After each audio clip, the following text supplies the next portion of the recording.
কি করছো? মাছ ভাজছো নাকি? আর কি করো, গ্রামের বধূর মতো লাগছে তোমাকে।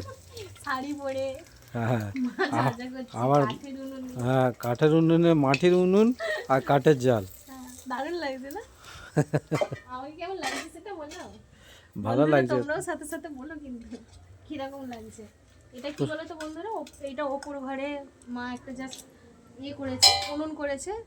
বর্ষাতে অ্যাকচুয়ালি আমাদের নিচেটায় সামনে পুকুর, তো তোমাদের সব শেয়ার করব। সামনে পুকুর তো জল লেগে গিয়েছিলো। যেটা মেনলি মানে রান্নাঘর, মাটির উনুন আছে। আগেকার যুগে যেরকম ধান টান সেদ্ধ হতো না, এদিকে নিয়ে আসি ছবি, সেইটা জল উঠে গেছে, ওই কারণের জন্য ওপরে রান্না হচ্ছে। তো তোমরা দেখতেই পাচ্ছ যে গ্যাসে যেখানে রান্না করছি ওইটা অ্যাকচুয়ালি কিচেন রুম নয়, কিচেন রুম নিচে আছে। জল উঠে যাওয়ার কারণে যা ওপরে উঠেছে, এখন নিচে নামা হয়নি।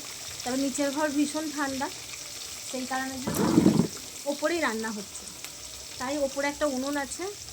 আজ মানে অন্য অন্য রান্নার ব্যাপার আছে বলে সেই কারণের জন্য ভাবলাম উনুনটা মাঝে ধরিয়ে দাও তো, আর তোমাদের সঙ্গে সাথে শেয়ারও করা যাবে।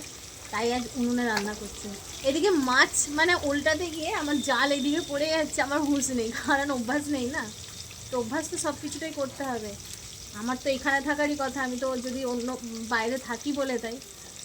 তো ভালোই লাগছে, খারাপ লাগছে না। তোমার কেমন লাগছে বলো আগে সেটা।